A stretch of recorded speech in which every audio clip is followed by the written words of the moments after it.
in the US, but in the UK, the police are quite disjointed in their approach to this sort of thing. So depending on who you call first, your crime log can get held up. So if you ever send anything to a legitimate address, better to try and call the police in that jurisdiction rather than your local one. I explain a little bit more. So quick disclaimer, some of the names, dates, images and stuff have been changed to, basically so I don't get bumped off on the way home. So this is my friend who lost her laptop. She put it on an auction site. This actually sequence of events is pretty common for scammers right now, but I'm sure they'll move and migrate, get a little bit better. It got bought quickly at the buy now price. So that's sort of maybe a telltale giveaway that you're about to get scammed. She exchanged emails with the buyer, and it seemed okay at least. She'd actually gone to check that the address she was sending it to was a valid address, and it was. So she was, a little bit skeptical. And then she got a notification from PayPal, except it wasn't from PayPal at all. And then she got a notification from, she sent the laptop to a valid address, and then she got a notification that the account that she'd been dealing with at the auction site had been compromised. So it was then that it dawned on her that, she had just sent this expensive package to a valid address, and began panicking a little bit, and contacted the police. And because she knew I worked in security and had a relationship with the police locally, she asked if there was anything I could do to point her in the right direction, or point the police in the right direction to people that could help. So another hypothesis is, I thought, well, if you've got the scammer dude, and you've got the address that they sent the package to, then it should be possible to get reacquainted with the laptop and hopefully ensure that justice is done. Notice that there's no cake there. So first of all, where is our scammer? So my initial thought was, well, the first thing I want to do is get the IP address and see if they're based in the UK or something like that. So the trouble was, scammer uses web-based mail, so getting headers was somewhat of a challenge.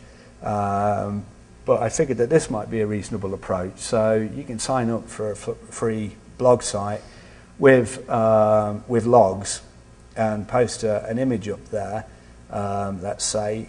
Then you can send the spammer an email. It's a rather compelling email, like, hey, I've got this other laptop, do you want to check this out? And embed that in the email. They click on the email, and essentially after some time you'll get the IP address from which it came.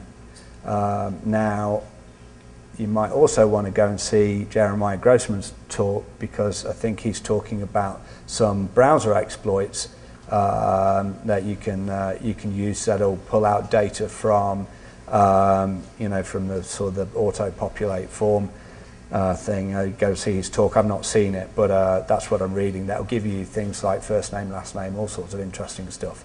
So we got the IP address, but if you see what he's doing, maybe there's more you can do. And unsurprisingly, the IP address turned out to be in this place, Lagos in Nigeria.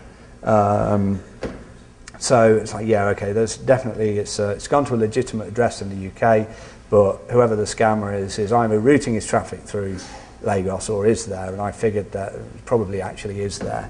So we had NS is the Nigerian scammer. He also likes American comedians, and he was going by the alias of Larry the Cable Guy or something like that. Had an email address, and then we knew that the package had gone to somebody called Alice, who's based in a town in the UK called Newcastle. I don't know in the US if you've got a site like this, but 192.com enables you to put in names of people, and it will give you the addresses that they not only live at, but the previous addresses they've lived at, and a whole bunch more other information. So I thought, we'll put the name of that person in, it will show that they live at that address, you know, and who else they live with, and, you know, so job done. But it didn't work because the person who was at that address had probably been renting, so you didn't get the real name. So that initial approach failed. Then figured, well, just some information gathering on Google, see where these people have got profiles. So Bebo, MySpace, and of course Facebook. A whole bunch of stuff out there. So I thought, well, maybe have an explore with Maltego. So this guy here, Dominic White, or @Singe on Twitter, has wrote some really useful Facebook transforms for Maltego. Facebook have got it in their terms of services, not to do this. So I want to be, clear about that. But he's got some, and they're published out there, written in Python using mechanized and beautiful soup to, interact with Facebook. So I figured, okay, let's take a look at that, and we got 3 results back for Alice. Actually, we got a whole lot more results back for Alice, but you don't need to see that, because the purpose is really just to show you the approach we took. So, but which one is the real Alice? Well, did a transform of Facebook to Facebook friends and saw, that she had a number of friends. They all had a number of friends, and then it was like, yeah, but which one's the real one? Let's take a look at the location of those people. So ran a cobbled together transform which identified the location based on their Facebook profile as being, here you'll see that she had a lot of friends in Lagos and a lot of friends in Newcastle. So it was a good chance that that was going to be the person out of all of the Alices that we were looking for. So an awful lot of stuff in the public profile as well. So you could actually get quite a lot of information, and it certainly looked like this was our man, well, our lady. So at this point, I mentioned that, Facebook, terms of service, do read them. There's this guy here, Pete Warden, who's done, I don't know how many people are familiar, but this blew my mind actually. He built his own sort of Facebook profile search engine, which was used a 100 machine cluster running Hadoop for about $10 an hour. And he crawled Facebook. This was, I think, maybe a year and a bit ago, something like that, and ended up obtaining 220 million profiles from Facebook in about 10 hours. It cost him about $100. So the ability to crawl and obtain vast data sets has never really been easier. But he ran into a lot of legal trouble with Facebook, and they're pretty clear. So really the talk is aimed at sharing this, particularly with folks in law enforcement who'd be able to, approach Facebook legitimately to do these kinds of searches. So don't go and do this without asking them nicely, unless you want to get on the wrong end of Facebook, who I think are a little bit more surly than Nigerian scammers even in terms of following up. So yeah, he got 220 million, which boggled my mind really. He did all sorts of analysis with it. Check out Pete Warden's website, and you can see some of the stuff he's done there. Amazing. So information available to all. So if folks have got, well, you guys probably know this, their privacy set to everybody, then bingo, you're in. You can crawl pretty much anything. Fascinating, and lots of people do that. If not, you can only do so much without being a friend, sort of.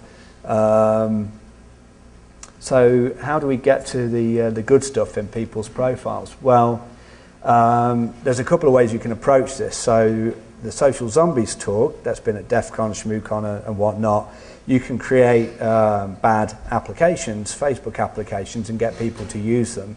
And then you can use Facebook query language pretty well to obtain this data. So there's at least 2 talks on the social zombies topic.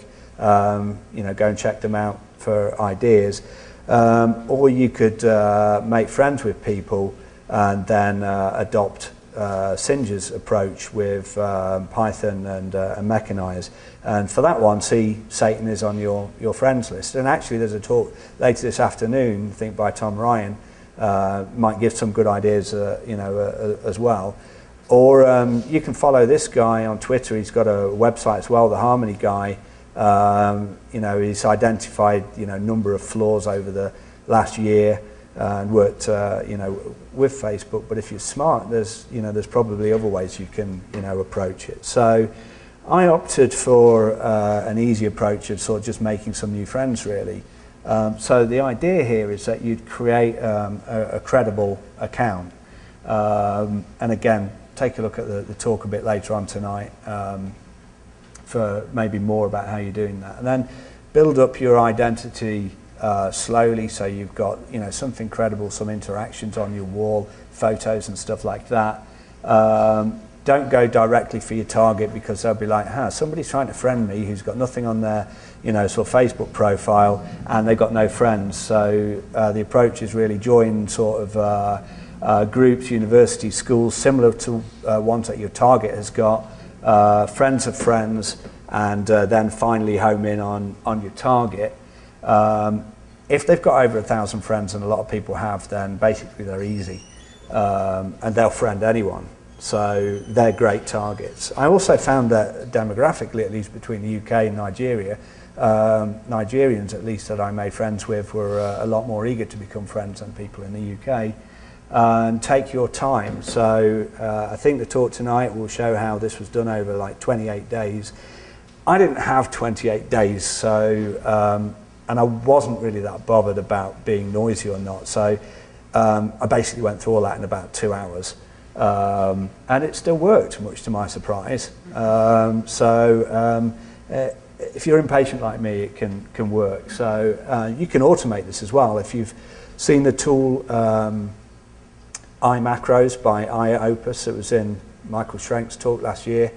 Go and have a look at it, it's brilliant. But you need to be careful on how quickly you're adding friends and stuff like that, especially like on Twitter, because if you see something adding friends at a rapid rate of knots, then you'll get your account suspended and you have to wait for ages, and then you'll have no friends when you get back and stuff like that.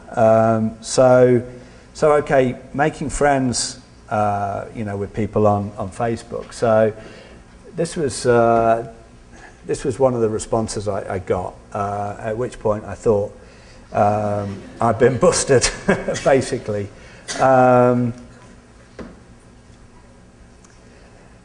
So I said, I'm a friend of Alice's, just getting started with Facebook, because I didn't have a lot on there. I might have added a few too many people or something, sorry.